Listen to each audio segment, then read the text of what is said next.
Buenos días, soy Víctor Navarro, soy psiquiatra del Hospital Clínico de Barcelona. El objetivo de este vídeo es explicar en qué consisten, qué síntomas son los característicos de los tres principales trastornos depresivos que existen. Son tres. Uno de ellos se denomina depresión mayor o episodio depresivo, o a veces simplemente lo llamamos depresión propiamente dicha. El segundo subtipo es lo que denominamos distimia o trastorno distímico. Y el tercero es lo que denominamos trastorno adaptativo. ¿Qué es un episodio depresivo o depresión mayor? Es una enfermedad que consiste en la aparición de forma progresiva, progresiva quiere decir en escasas semanas o escasos meses, de un síntoma muy característico, y es la dificultad, la incapacidad de hecho, para mostrar las emociones que corresponden a la situación que estás viviendo.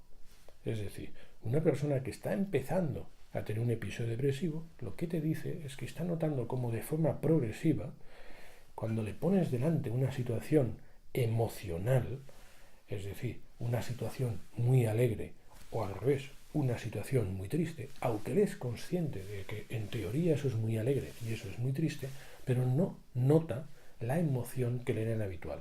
Es decir, el aspecto racional de entender lo que está pasando está perfectamente conservado y sin embargo la capacidad para notar el sentimiento, la emoción que habitualmente tú tendrías de forma espontánea, esto es lo que se reduce.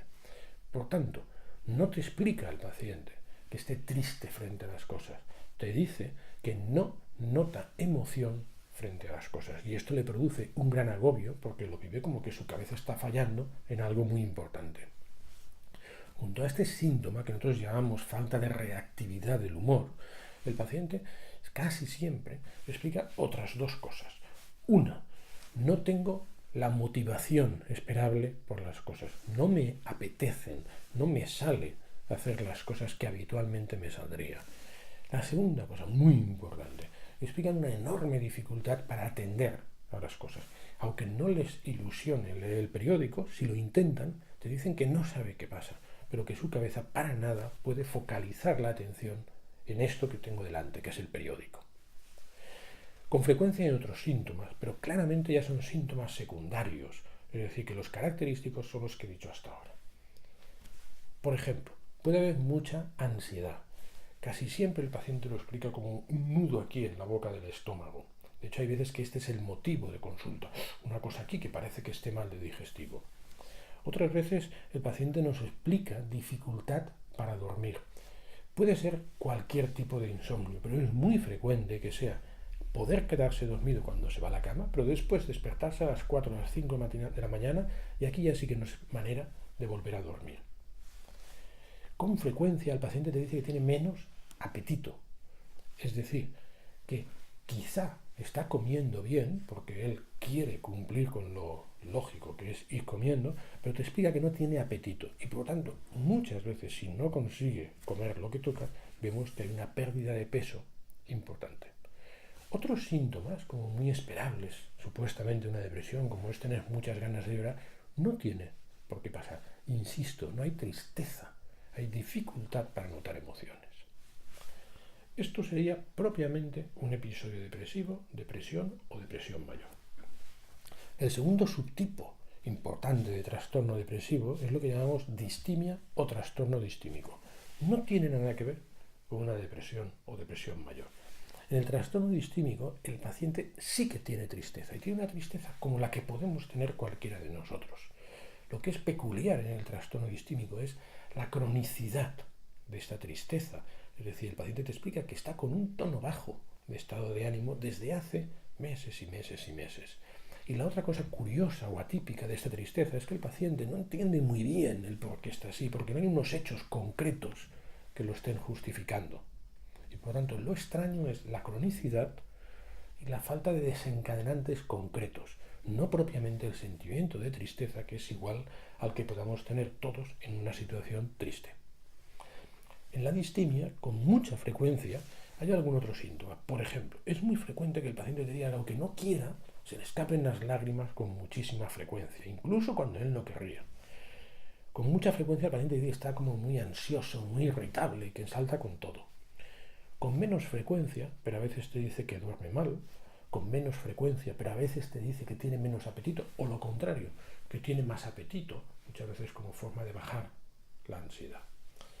Dos cosas muy importantes en la distimia que la diferencian por completo del episodio depresivo o depresión mayor. En la distimia sí que hay capacidad para responder con emoción frente a cosas. Es decir, a una persona con distimia que está crónicamente triste, si le pones algo intenso, agradable, transitoriamente es capaz de mejorar. Y otra cosa es que pasado eso que le has puesto delante agradable, nota que otra vez vuelve a su estado basal de clínica de tristeza. Igual, si le pones una cosa negativa delante, una cosa triste delante, transitoriamente empeora más su tristeza, y otra cosa es que luego vuelve a su estado basal de tristeza. Es decir, a diferencia del episodio depresivo, aquí sí que hay capacidad para notar emoción. De hecho, podríamos decir que más bien lo que tiene es un estado de emoción intenso, más o menos crónico. Y lo malo es que además esta emoción va hacia el lado negativo, hacia el lado de la tristeza. Una segunda diferencia clave con el episodio depresivo, depresión mayor, es que en la distimia, aunque no es obligatorio, pero prácticamente siempre, llama la atención que el paciente, la persona que tiene distimia, de forma de ser, de carácter, tiene alguna cosa que sería aparentemente muy bueno pulir. Pulir en cuanto a que le da problemas en su día a día. Por ejemplo, es muy frecuente que sean personas muy emocionales o muy inseguras o a lo mejor muy perfeccionistas. Estas tres cosas que he dicho no son banales. Si uno es muy inseguro, la mayor parte de las pequeñas cosas que tenemos que ir haciendo en nuestro día a día te producen, si eres muy inseguro, un gran nivel de sufrimiento, porque no estás seguro, más bien crees que no lo vas a hacer bien, que te estás equivocando, etc. Si eres una persona muy emocional, cualquier cara que pone una persona al lado tuyo, un amigo, un compañero de trabajo, ostras, la analizas como diciendo, y ostras, ¿y ahora por qué me hace esto? ¿Por qué me dice esto? ¿Qué querrá decir? Si eres muy perfeccionista, estás todo el día buscando el 10, que no se te escape nada, tener todo muy controlado, hombre, pues todo implica mucha más tensión, porque no es fácil tener todo controlado y llegar al 10. Esta es otra diferencia respecto a la depresión mayor. En la depresión mayor, el factor personalidad no parece jugar ningún papel, y en cambio en la distimia parece muy claro que sí. Tercer subtipo de depresión o de trastorno depresivo, lo que hemos llamado trastorno adaptativo. Lo dice el nombre en que consiste. Es una mala adaptación a una situación real que uno está viviendo, a un hecho concreto que uno está viviendo. Es decir, lo que pasa aquí es que, por ejemplo, frente a una situación dramática, económicamente hablando, la persona tiene el sentimiento lógico de tristeza o de preocupación esperable para esta situación, pero lo tiene en un nivel, en una intensidad mucho más alta de la esperable comparado con la media de la población. Este nivel altísimo de tristeza comporta que al final, durante todo el día, predomine esta tristeza y, aquí es lo importante, una incapacidad para dejar a veces un poquito de lado la tristeza y poder hacer con algo de eficacia lo que tocaba a lo largo del día. Esa bajada en nuestra eficacia frente a las cosas del día a día incluso implicaría una menor capacidad para planificar una respuesta de ese estresor que está condicionando la aparición del trastorno adaptativo. Junto a esta tristeza, prácticamente siempre hay niveles de ansiedad un poco elevados o muy elevados. Casi siempre hay cierta dificultad para dormir por la noche, casi siempre se está algo más irritable, casi siempre hay más tendencia a llorar de lo que a uno le gustaría, casi siempre hay más tendencia a quedarse enganchado a un pensamiento relacionado con lo que me está preocupando o con las consecuencias de ese hecho.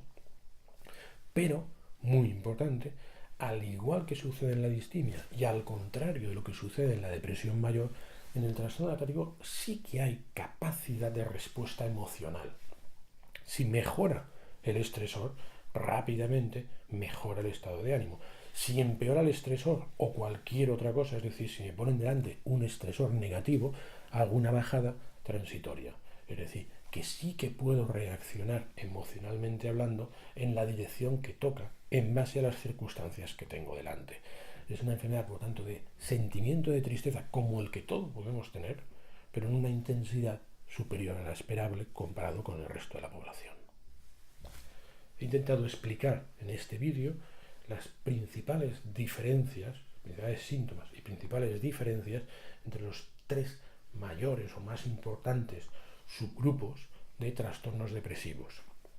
En el siguiente vídeo explicaré el tratamiento de cada uno de estos 3 subtipos y la evolución previsible de cada uno de estos 3 subtipos. Con independencia de ello, si alguien quiere consultar algo más de información, lo puede hacer en la página de informacionpsiquiatría.com. Gracias.